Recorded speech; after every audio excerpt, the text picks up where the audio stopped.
माननीय सभापति महोदय जी, आपका बहुत बहुत धन्यवाद।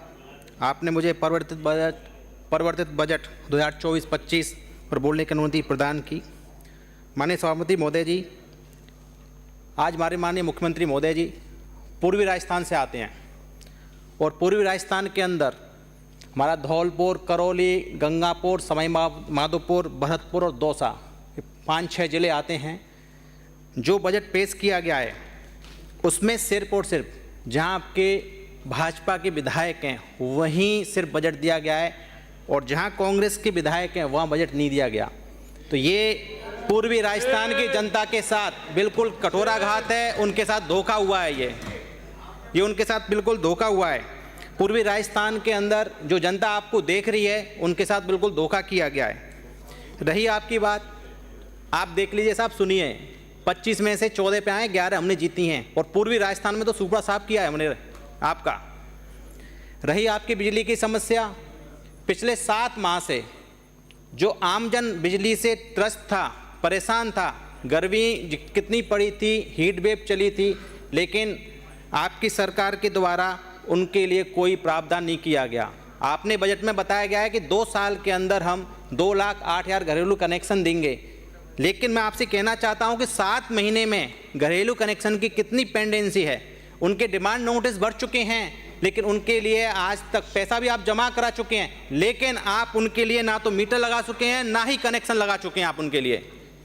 दूसरी बात महोदय, आपसे मैं कहना चाहूँगा कि मैं जिस जिले से आता हूँ, करौली धौलपुर, उस जिले के अंदर आपने करौली धौलपुर टाइगर रिजर्व घोषित किया सैद्धांतिक सेंट्रल गवर्नमेंट की तरफ से, और उसके अंतर्गत वन भूमि में स्टेट कालीन से जो लोग रह रहे हैं, रियासतकालीन तरीके से लोग रह रहे हैं, 100 साल से लोग रह रहे हैं, उनके विस्थापन की पुनर्दान के लिए कोई व्यवस्था नहीं की है। मैं आपसे कहना चाहूँगा कि उनके लिए, जैसे कहते हैं आदिवासी जो अपने लोग हैं, उनके पास जंगल, जल, जीवन, जमीन उन्हीं का वही तो है, लेकिन उनके विस्थापन के लिए आपने कोई बजट के अंदर या उनके लिए कोई व्यवस्था नहीं की गई है। क्योंकि मैं जिस विधानसभा क्षेत्र से आता हूं उसमें अधिकतर फॉरेस्ट का क्षेत्र आता है। मैं आपसे इस सदन के माध्यम से माननीय सभापति महोदय जी, मैं सरकार से कहना चाहता हूं कि आप उनके विस्थापन के लिए या उनके लिए कोई ऐसी पॉलिसी लेके आएँ जिससे उनके लिए व्यावसायिक गतिविधियाँ मिलें उनको और उनके विकास के लिए कोई हो सके। साथ ही मैं कहना चाहूँगा, आपने ERCP के ऊपर इस बजट में 710 करोड़ रुपए काली तीर परियोजना के लिए बताया गया है। काली तीर परियोजना, सभापति महोदय मैं पहली बार का विधायक हूँ, मुझे बोलने दें। काली तीर परियोजना के अंदर जो पॉलिसी लाई गई है, मैं चाहता हूँ कि आपकी डबल इंजन की सरकार है, सेंट्रल में भी आपकी सरकार है, लेकिन उसको बने वाकई NOC नहीं मिलने के कारण वो काम ठप पड़ा हुआ है, काम चालू नहीं हुआ।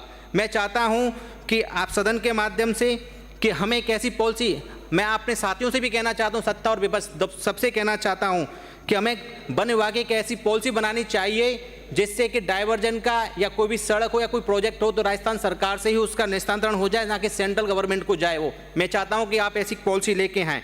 साथ ही मैं कहना चाहूँगा मेडिकल व्यवस्था के लिए बड़े शर्म की बात है, डबल इंजन सरकार होने के बावजूद भी 5-5 मेडिकल कॉलेज की मान्यता रद्द हो गई और उल्टा उन पर फाइन भी लगा दिया गया है, जबकि आपकी डबल इंजन की सरकार है। मैं चाहता हूं कि राज्य में जो सोसाइटी के कॉलेज चल रहे हैं प्रत्येक जिले के अंदर, उनकी वेतन विसंगति को जो राजस्थान RPSC के द्वारा 7 मेडिकल कॉलेज में भी ली जाती है, उनके बराबर किया जाए, जिससे राजस्थान की जनता और उन मेडिकल चिकित्सा में अच्छा मिले। धन्यवाद।